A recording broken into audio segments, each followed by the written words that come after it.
ನೀವು ನೋಡ್ತಾ ಇದ್ದೀರಾ ಸಂಪೂರ್ಣ ನ್ಯೂಸ್. ನಾನು ಪೂಜಾ ಗುರಪ್ಪ. ಇವತ್ತು ನನ್ನ ಜೊತೆ ಒಂದು ಸ್ಪೆಷಲ್ ಗೆಸ್ಟ್ ಇದ್ದಾರೆ. ಜಿ ಕನ್ನಡದಲ್ಲಿ ಮಾರ್ಚ್ 9ನೇ ತಾರೀಕು 6:30ಗೆ ಹೊಸ ಸೀರಿಯಲ್ ಬರ್ತಾ ಇದೆ. ಇವರು ರಾಮಾಚಾರಿ ಮೂಲಕ ಕಾರ್ ಓಡಿಸ್ಕೊಬಂದರು. ಈಗ ರುಕ್ಕು ಕೃಷ್ಣನ್ ಜೊತೆ ಆಟೋ ಓಡಿಸ್ಕೊಂಡು ಬರ್ತಾ ಇದ್ದಾರೆ. ಇದಕ್ಕೆಲ್ಲ ಯಾರು ಇನ್ಸ್ಪಿರೇಷನ್ ಅಂತ ಮೌನ ಗುಡ್ಡೆ ಅವರು ಇಲ್ಲೇ ಇದ್ದಾರೆ. ಅವ್ರ ಜೊತೆ ಮಾತಾಡ್ಕೊಂಡು ಬನ್ನಿ. ಹಾಯ್ ಮೇಡಮ್, ಹೇಗಿದ್ದೀರಾ? I am good. ನೀವು ಹೇಗಿದ್ದೀರಾ? ನಾನು ಸೂಪರ್ ಆಗಿ ಮಾತಾಡ್ತೀರಾ. Actually thank you so much. ಮಾತಾಡ್ದವರಲ್ಲಿ ಫುಲ್ ಡಿಫ್ರೆಂಟಾಗಿ ಮಾತಾಡ್ತಿರೋರು ಇವರೇ. ಅವ್ರು ಶುರು ಮಾಡಿದ ತಕ್ಷಣ ನನಗೆ ಶಾಕ್ ಆಗಿ ಈಗ ನೋಡ್ತಾ ಇದ್ದೀನಿ. ಅಂದರೆ ಏನು ಗೊತ್ತಾ, ಇಷ್ಟು ತುಂಬ ಜನ ಮಾತಾಡಿದ್ರಲ್ವಾ, ನೀವು ಅದನ್ನೇ ಹೇಳಿರ್ತೀರಾ. ಈಗೊಂದು ಇನ್ಸಿಡೆಂಟ್ ಬಂತು, ನಿಮ್ಮ ಕ್ಯಾರೆಕ್ಟರ್ ಬಗ್ಗೆ ಇದೆ, ನಾರ್ಮಲ್ ಆಗಿದೆ ಮಾತಾಡಿರ್ತಾರೆ, ನಮಗೆಲ್ಲ ಅದು ಬೇಡ ಅಂತ ಅಷ್ಟೇ. ಮೇಡಮ್, ಆವಾಗ ಕಾರ್ ಓಡಿಸ್ಕೊಬಂದ್ರಿ, ಈಗ ಆಟೋ ಓಡಿಸ್ಕೊಂಡು ಬಂದಿದ್ದೀರಾ. ಯಾವ ಥರ ಇನ್ಸ್ಪಿರೇಷನ್ ಆಗಬೇಕು ಅಂತ ಹೊರಟಿದ್ದೀರಾ ಅನ್ನುವಂಥದ್ದು? ಇವಾಗ ಇನ್ಸ್ಪಿರೇಷನ್ ಅನ್ನೋದಕ್ಕಿಂತ ಒಂದು ಮೋಟಿವೇಶನ್ ಕೊಡೋಕೆ ಬರ್ತಾ ಇದ್ದೀನಿ. ಯಾಕಂದರೆ ಪ್ರತಿಯೊಬ್ಬರು ಹೆಣ್ಮಕ್ಳು ಎಷ್ಟೋ ಜನರ ಮನೆಯಲ್ಲಿ ಪಾಪ ಗಂಡು ಮಕ್ಳು ಇರಲ್ಲ, ತಂದೆ ಇರಲ್ಲ.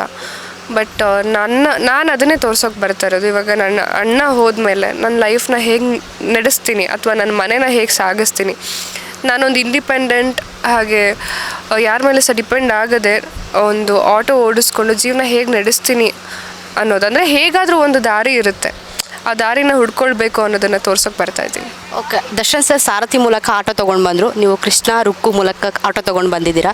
ಸೊ ದರ್ಶನ್ ಸರ್ ಅಭಿಮಾನಿ. ಈಗ ನೀವು ಆಟೋ ತೊಗೊಂಡು ಬರ್ತಿದ್ದೀರಿ, ಒಂದು ಸ್ವಲ್ಪ ಸ್ಟೈಲು ಮ್ಯಾನೇಜರ್ ಫಾಲೋ ಮಾಡಬೇಕು ಅಂತ ಹೇಳಿದರೆ ಯಾರನ್ನಾದ್ರೂ ವ್ಯಕ್ತಿನ ಫಾಲೋ ಮಾಡಿರ್ತೀರಾ. ಸೊ ಯಾರನ್ನು ನೋಡಿದ್ರಿ, ಯಾವ ಹೀರೋ ಫಾಲೋ ಮಾಡಿದ್ರಿ ಅನ್ನುವಂಥದ್ದು? ನಾನು ಸದ್ಯಕ್ಕೆ ಯಾವ ಹೀರೋಯನ್ನು ಫಾಲೋ ಮಾಡ್ತಾ ಇಲ್ಲ. ಸದ್ಯಕ್ಕೆ ನಾನು ಕಾಲೇಜ್ ಟೈಮಲ್ಲಿ ಆಟೋದಲ್ಲಿ ಹೋಗುವಾಗ ಹೇಗೆ ಫೀಲ್ ಇರ್ತಿತ್ತು, ಹೇಗೆ ಡ್ರೈವರ್ಗಳು ಹೀಗೆಲ್ಲ ಕುತ್ಕೊಳ್ತಾಯಿದ್ರು, ಹೀಗೆ ಕುತ್ಕೊಂಡು ಓಡಿಸ್ತಾರೆ, ಫುಲ್ ಅವ್ರದ್ದೊಂದು ಬಾಡಿ ಲ್ಯಾಂಗ್ವೇಜೇ ಬೇರೆ ಇರುತ್ತೆ ಆಟೋ ಓಡಿಸೋರ್ದು. ಸೊ ಅದನ್ನೆಲ್ಲ ನಾನು ಆ್ಯಕ್ಚುಲಿ ಎಕ್ಸ್ಪೀರಿಯೆನ್ಸ್ ಮಾಡಿದೆ. ನನಗೆ ಆಮೇಲೆ ಗೊತ್ತಾಯಿತು, ಹೀಗೆ ಓಡಿಸ್ತಾರೆ, ಹೀಗೆ ಇಟ್ಕೊಂಡು ಓಡಿಸ್ತಾರೆ, ಕಾಲು ಹೀಗೆಲ್ಲ ಇಟ್ಕೊಂಡು ಓಡಿಸ್ತಂತೆ. ಪಾಪ ಬೆಳಗಿಂದ ಸಂಜೆವರೆಗೂ ಎಷ್ಟು ಕಷ್ಟಪಟ್ಟು ಓಡಿಸ್ತಾರೆ ಆ್ಯಂಡ್ ಅದ್ರ ಹಿಂದೆ ಇರೋ ಪೇನ್ ಏನಿದೆ ಅಂತ ನನಗೆ ಒಂದು ದಿವಸದಲ್ಲಿ ಅರ್ಥ ಆಯಿತು. ಆಮೇಲೆ ನಂಗೆ ಅರ್ಥ ಆಯಿತು, ಬೆನ್ನು ಯಾಕೆ ಹೀಗೆ ಹೋಗಿರುತ್ತೆ ಅಂತ. ಸೊ ಆ ಥರ ಅವರ ಮ್ಯಾನರಿಸಮ್ನ, ಅಂದರೆ ಆ್ಯಕ್ಚುಲ್ ಆಟೋ ಓಡಿಸೋರ ಮ್ಯಾನರಿಸಮ್ನ ನಾನು ಫಾಲೋ ಮಾಡ್ತಾ ಇದ್ದೀನಿ, ಬೇರೆ ಯಾರ್ದು ನಾನು ಫಾಲೋ ಮಾಡ್ತಾ ಇಲ್ಲ. ಮೇಡಮ್, ಇದು S Narayan sir as a director, senior artist, ಅವ್ರ ಜೊತೆ ಒಂದು ಸ್ಕ್ರೀನ್ ಶೇರ್ ಮಾಡೋದು ಎಷ್ಟು ಥ್ರಿಲ್ಲಿಂಗ್ ಆಗಿತ್ತು ಅನ್ನುವಂಥದ್ದು? ಅವರು ಬೇರೆಯವರಿಗೆ ದೊಡ್ಡ ಡೈರೆಕ್ಟರ್ ಅಥವಾ ಪ್ರೊಡ್ಯೂಸರ್ ಇರ್ಬೋದು, ಬಟ್ ನನಗೆ ತಂದೆ ಥರ ಇದ್ದಾರೆ. ಯಾಕಂದರೆ ಪ್ರತಿ ಸಲನೂ ಮಗಳ ಥರ ಬಂದು ಮಾತಾಡಿಸ್ತಾರೆ, ತಿಂಡಿ ಕೊಡ್ತಾ ಇರ್ತಾರೆ. ಆ್ಯಂಡ್ ನೆಕ್ಸ್ಟ್ ಬರೋವಾಗ ನಳ್ಳಿ ಮೊಳ್ಳೆ ಮಾಡಿಸ್ಕೊಂಡು ಬರ್ತೀನಿ, ಬಿರಿಯಾನಿ ಮಾಡಿಸ್ಕೊಂಡು ಬರ್ತೀನಿ ಅಂತ ಹೇಳ್ತಾ ಇರ್ತಾರೆ. ಸೊ ಒಂಥರ ಮಗಳು ಥರ ಫೀಲ್ ಕೊಡ್ತಾರೆ. ಸೀರಿಯಲಲ್ಲಿ ನಿಮ್ಮ ತಂಗಿಂದಿರು ಅಕ್ಕ ಮತ್ತು ತಂಗಿದಲ್ಲ, ಅವ್ರ ಜೊತೆ ಮಾತಾಡಿದೆ. ಸರ್ ಬಂದಾಗ ಸೆಟ್ಟಿಗೆ ತುಂಬ ಭಯ ಆಗ್ತಾ ಇರುತ್ತೆ, ನಾನೇನಾದರೂ ಮಾತಾಡಿದರೆ ನೆಕ್ಸ್ಟ್ ಏನು ಮಾತಾಡಲಿ ಅಂತ ಫೀಲ್ ಮಾಡ್ತಾ ಇರ್ತೀನಿ, ಎಲ್ಲಿ ರಾಂಗ್ ಮಾತಾಡ್ತೀನಿ ಅಂತ ಫೀಲ್ ಮಾಡ್ತಾ ಇರ್ತೀನಿ, ಭಯ ಆಗುತ್ತೆ ಅಂತ ಹೇಳಿದೆ. ಸೊ ನಿಮಗೂ ಆ ಫೀಲ್ ಏನಾದರೂ ಆಗಿದೆ ಅಂತ? ಅಕ್ಕ ಗೊತ್ತಾಯ್ತು ನಿಮ್ಮ ಥರನೇ ಮಾಸ್ ಅಂತ ಮಾತಾಡಿ ನೋಡಿದೆ. ಇಲ್ಲ, ನನಗೆ ಆ ಥರ ಎಲ್ಲ ನಾನು ಭಯ ಪಡ್ಕೊಳ್ಳೋ ಹುಡುಗಿ ಅಲ್ಲ. ಬಟ್ ತುಂಬ ರೆಸ್ಪೆಕ್ಟ್ ಇದೆ. ಬಿಕಾಸ್ ಅವ್ರ ಜೊತೆ ಕಲಾ ಸಾಮ್ರಾಟ್ ಅವ್ರ ಜೊತೆ ನಾವು ವರ್ಕ್ ಮಾಡೋದು ಇಟ್ಸ್ ಪ್ಲೆಷರ್ ಅಂತಲೇ ಹೇಳ್ಬೋದು. ಯಾಕಂದರೆ ಅಂಥ ದೊಡ್ಡ ಕಲಾವಿದ್ರ ಜೊತೆ ವರ್ಕ್ ಮಾಡುವಾಗ ನಾವು ಬರೀ ವರ್ಕ್ ಮಾಡೋದಲ್ಲ, ಬರೀ ನಾವು ನಟನೆಯನ್ನು ಕಲಿಯೋದಲ್ಲ, ಅವರಿಂದ ತುಂಬ ವ್ಯಾಲ್ಯೂಸ್ ಕಲಿತೀವಿ. ಹೇಗಿರಬೇಕು, ಹೇಗೆ ಬಿಹೇವ್ ಮಾಡಬೇಕು, ಎಲ್ಲನೂ ಕಲಿತಾ ಇರ್ತೀವಿ. ಸೊ ಅವ್ರಗಳ ಜೊತೆ ವರ್ಕ್ ಮಾಡೋದು ಇಟ್ಸ್ ಅ ಬ್ಲೆಸ್ಸಿಂಗ್. ಬಿಕಾಸ್ ಎಲ್ರಿಗೂ ಸಿಗಲ್ಲ. ಅಂದರೆ ಈ ಥರ ದೊಡ್ಡ ಕಲಾವಿದ್ರ ಜೊತೆ ವರ್ಕ್ ಮಾಡೋದು ಎಲ್ರಿಗೂ ಆಪರ್ಚುನಿಟಿ ಸಿಗಲ್ಲ. ನನಗೆ ಸಿಕ್ಕಿದೆ and I am really thankful. Ma'am, ಕೊನೆಯ ಪ್ರಶ್ನೆ. ಈಗ ನೀವು ನೋಡ್ತಾ ಇರ್ಬೋದು, ಸಿಕ್ಕಾಪಟ್ಟೆ ಕಾಂಟ್ರವರ್ಸಿ ಸೀನ್ ಆಗಿರುವಂಥದ್ದು. ಅಲ್ಲ, ನನ್ನ ಪ್ರಶ್ನೆ ಬೇರೆ ಇದೆ. ಓಕೆ, ನೀವು ಎಂಟ್ರಿ ಕೊಡ್ತೀರಿ ಯಾವುದೋ ಸಿನಿಮಾ ನೋಡೋಕ್ಕೆ, ಯಾವಾಗ ಮದುವೆ ಅಂತ ಹೇಳ್ತಾ ಇರ್ತಾರೆ.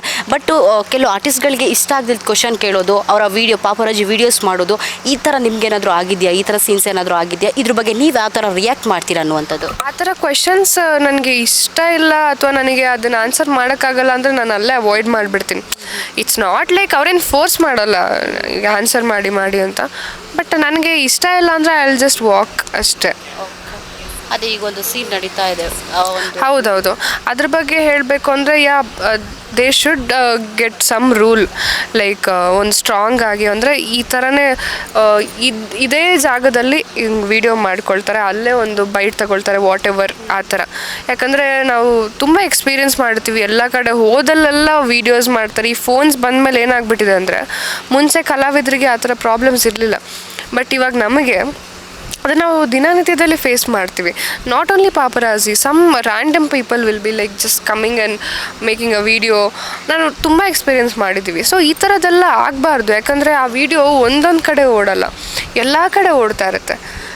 ಮೇ ಬಿ ಆ ಒಂದು ಟೈಮಲ್ಲಿ ಅವರು ಏನು ಹೇಳೋದು, ಕಾನ್ಫಿಡೆಂಟ್ ಆಗಿಲ್ಲ, ಅಥವಾ she is not comfortable or something.